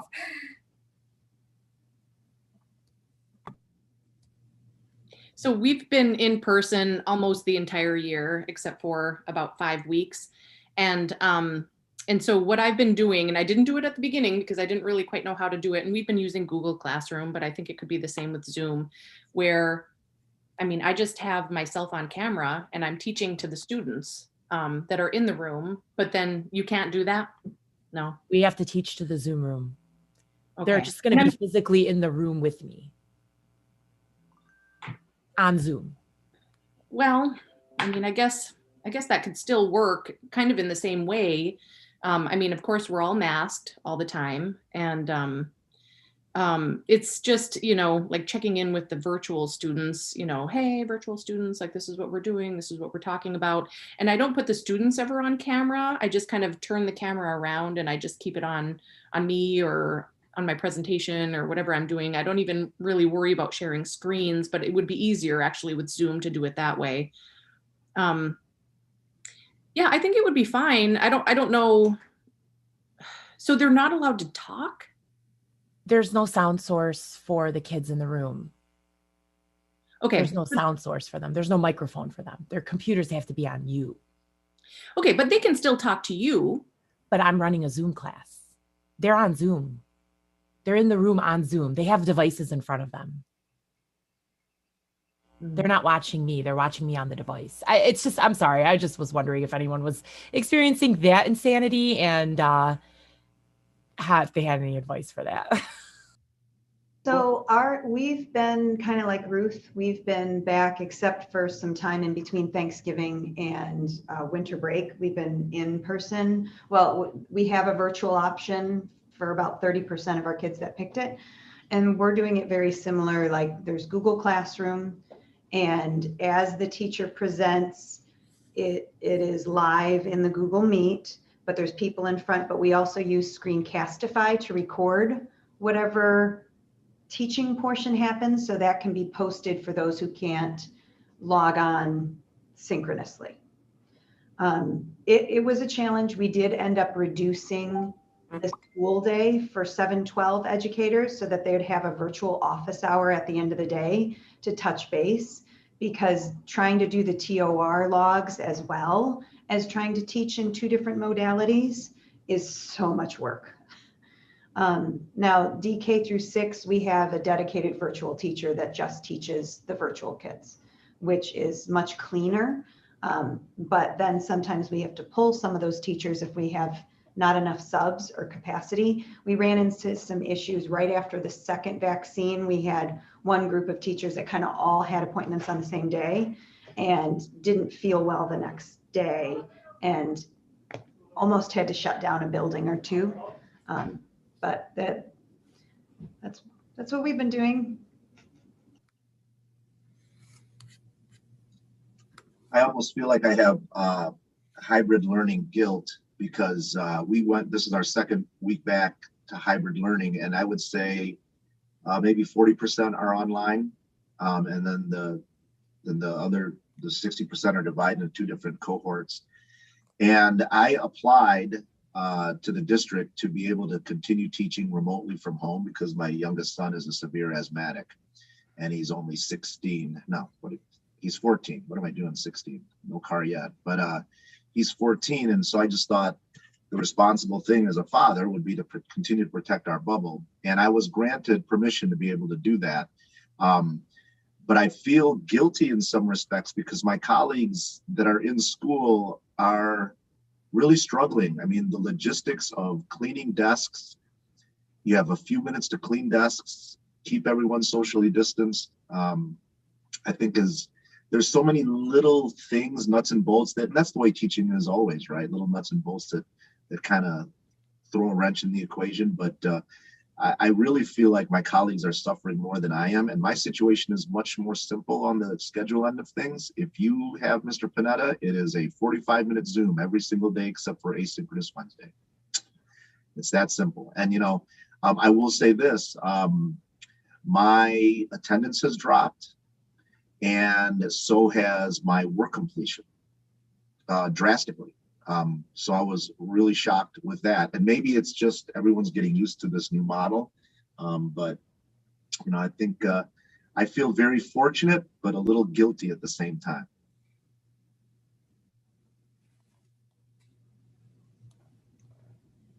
Okay, thanks. Any other issues that we need to address?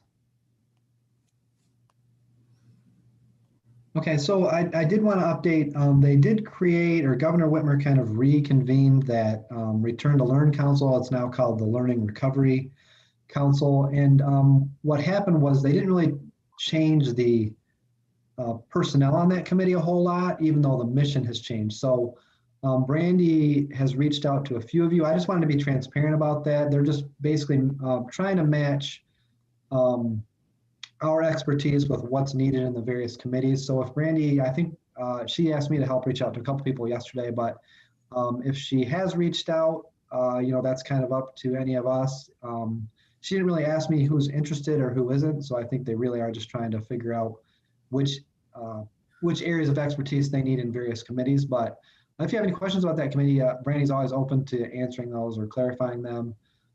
So feel free to ask her questions directly, but that they met for the first time, or we met for the first time. And I can tell you it's a really impressive group of people. including a lot of the new people they added, they should be able to get really high quality work done, given the people on that committee and the structure that the chair has put in place. So any questions related to that, council? Kathy, I saw your hand there a moment ago. No, I was just saying Brandy reached out to me to be on the post-secondary attainment committee.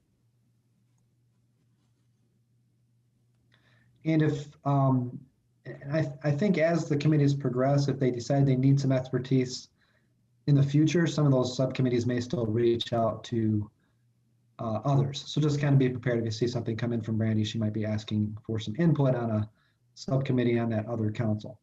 Yeah, Gigi. So Greg, additional people came on board to the new committee, and what is the timeline? How long will this committee be in place? The executive order created it through the end of the year, but they want our kind of final draft submitted by May 1st, and they want the deliverable to the governor's office by May 15th. And it's all about, the goal is to kind of talk about learning recovery. And I think there probably has to be some definitions about that. You know, for example, we talk a lot about standardized testing. I think usually when we think about kids behind, we think about scores on a test, but we don't have that data. Of course, a lot of people on that council, just like here, prefer not to rely on that data so much. So I think just defining what is lost and who lost it will be a big part of what happens in several of those subcommittees. But that's the charge, is to figure out how we kind of get back on track. And I think one of the reasons we're getting reached out to more is a lot of I let Brandy know just a lot of the work that they're doing overlaps with a lot of the work that our committees are doing. And so I think that's one of the reasons she's reached out more this time than last time. There's just way more overlap than there was before. Okay, one other quick question to the group. Application for waivers on state testing. Have districts applied? What is kind of the general trend for receiving the waivers? That's something that the Department of Ed applied for, I believe.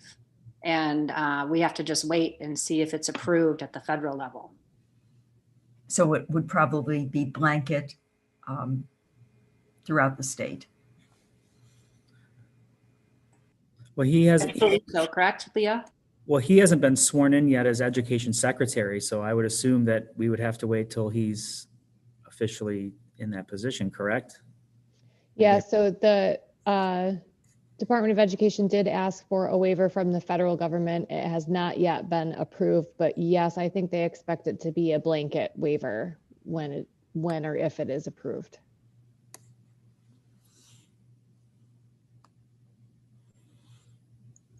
I'll just comment real quick. My superintendent sent me an email this morning during our meeting saying he had like a state superintendent meeting and they were told that there's not much movement at the federal level, like they're not budging. I hope that just means currently.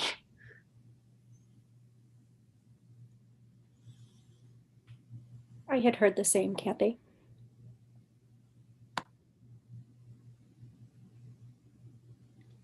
Okay, well, if there are any other questions come up, feel free to send me an email, give me a call, and I'll do my best to kind of keep you in the loop if there's anything that you're curious about or just need to know for the work you're doing in committee. So the next thing on the agenda is just a reminder of upcoming term limits.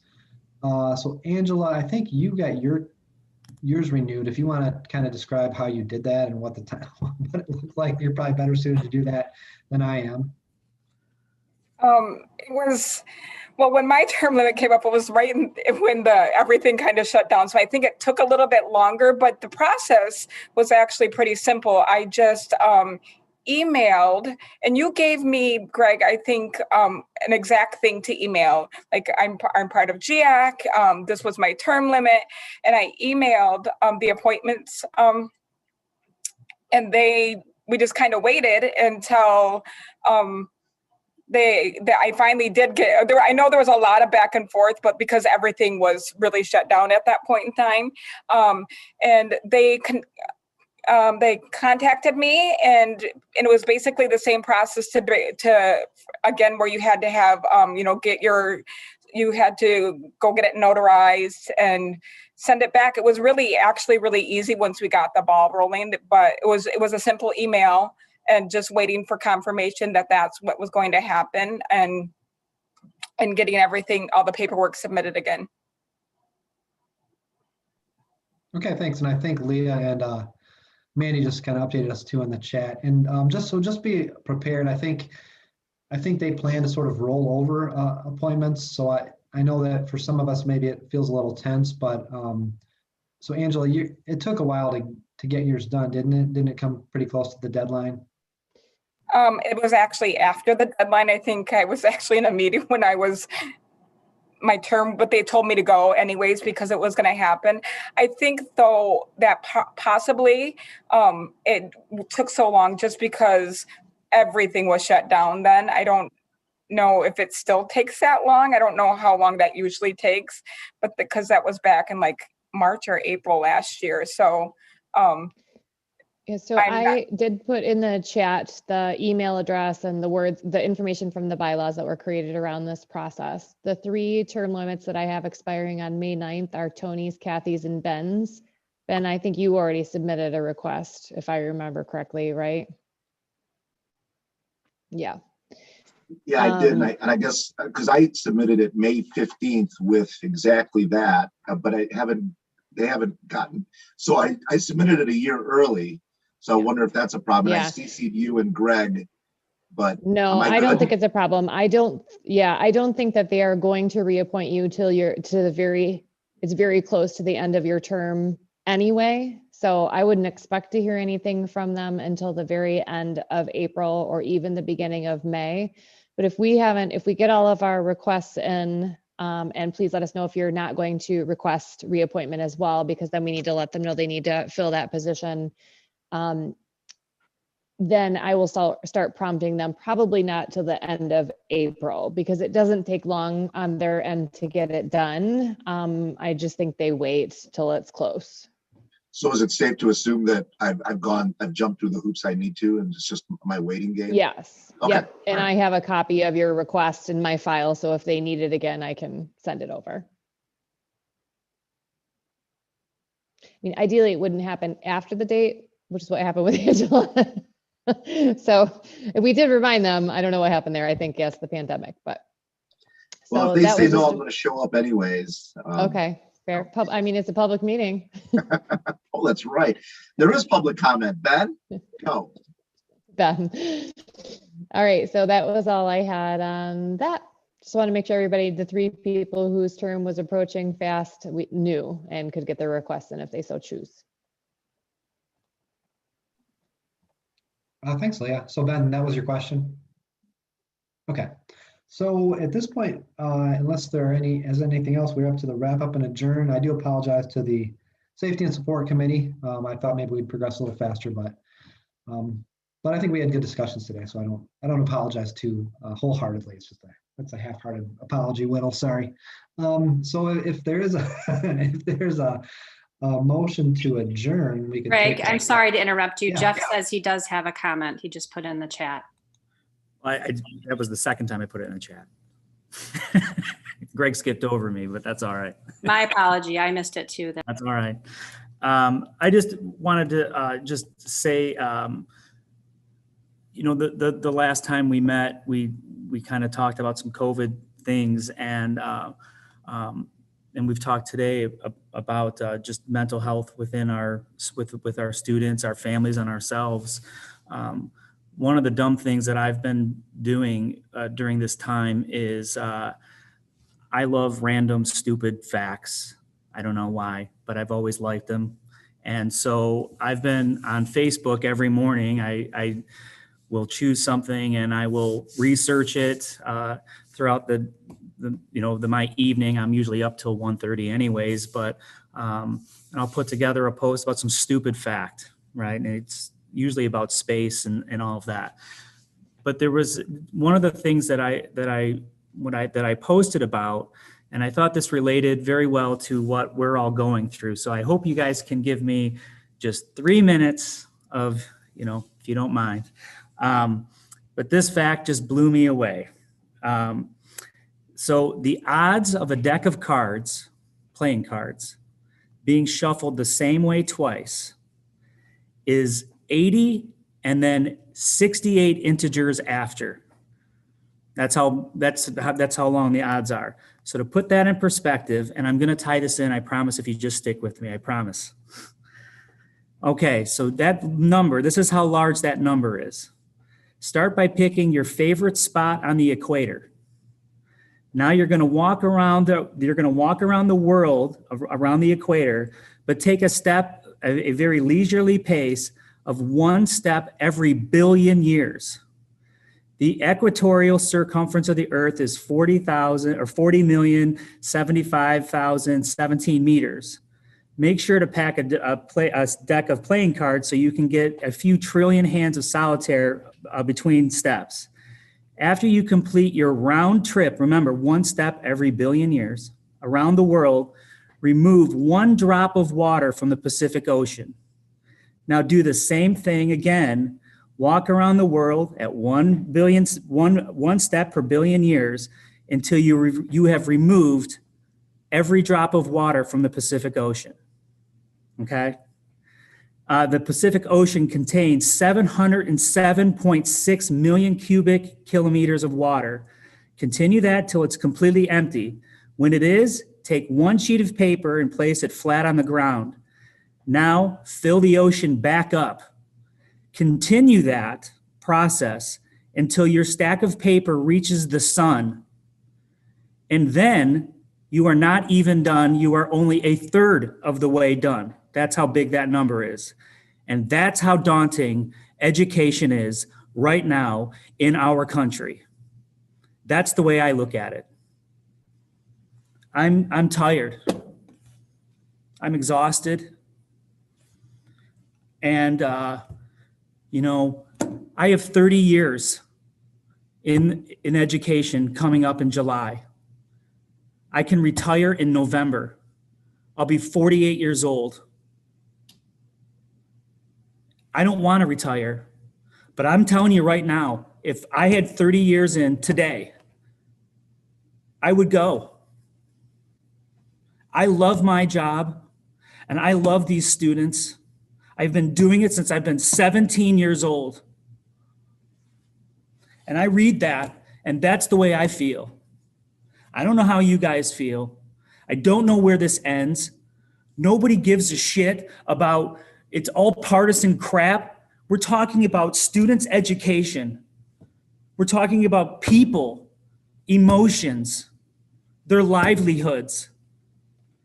And I don't see where it ends.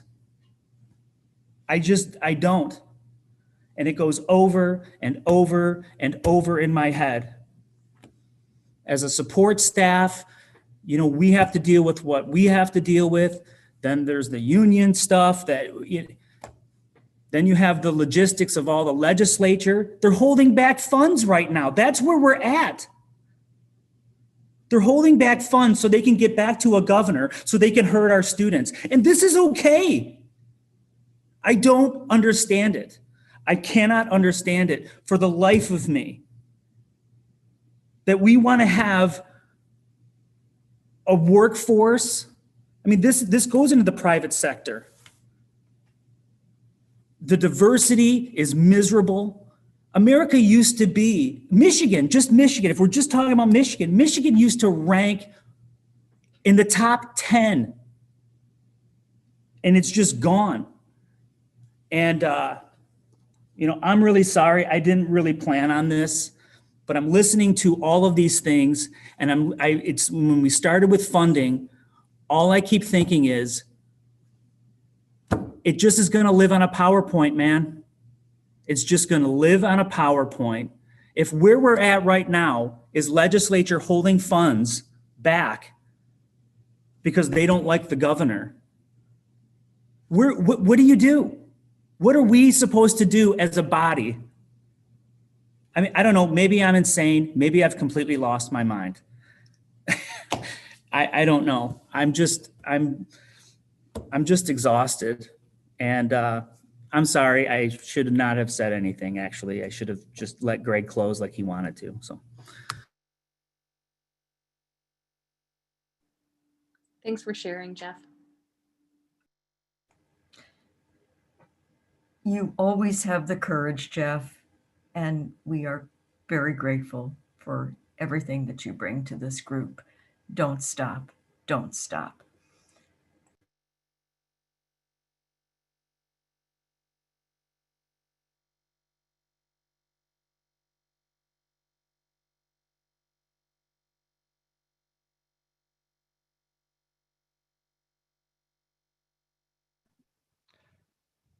Okay, I guess I'll move to close the meeting.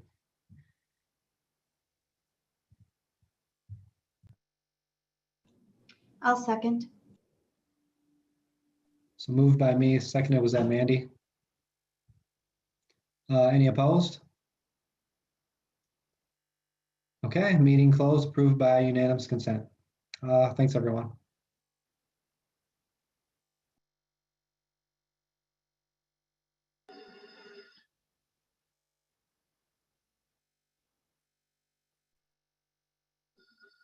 Hey, Greg, I just want to ask you, I was reached out to by a Robert Shaner, Rochester Schools. Is that? Yeah, he's a committee chair.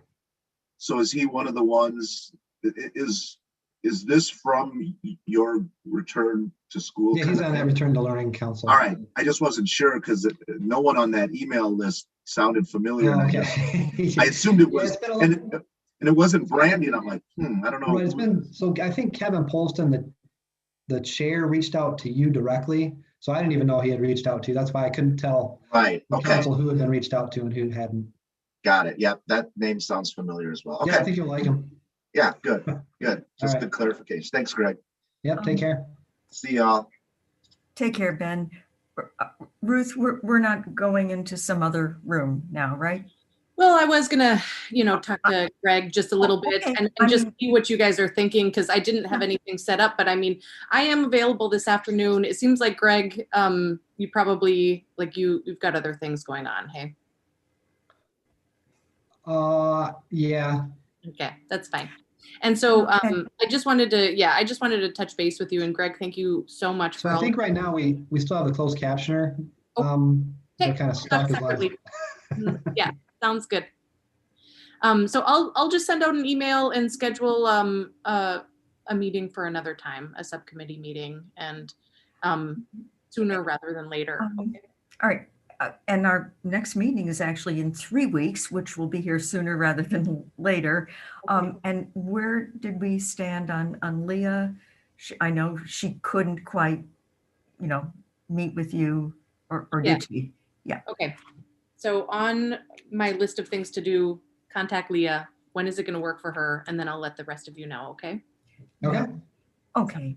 Yeah, thanks. And Ruth, fabulous job. The way you pulled everything together, and Leah mentioned where the PowerPoint is now housed. So yes, it's so I'm gonna go deposit it there. Yeah. Okay. All right. And I messaged directly to Leah 2 times, Greg, and maybe she didn't pick it up in the chat. I would be interested to participate in those interviews on, staying in the workforce or leaving in the workforce. And I thought I heard Leah say, Gigi, you could be interviewed too, even though you've left. Well, I haven't left. I mean, I'm no longer librarian, but I'm still employed in the district and I have not retired. So shall I just continue to be in touch with her by email or? Yeah, that probably works best. Okay. All right. Well, Gigi, I can carry that message along for you too. Oh, okay. Hi there. Kelly, blank screen. Thanks. All right. Well, enjoy the rest of today. Have a safe weekend. May your second vaccine kick in and do what it was meant to do.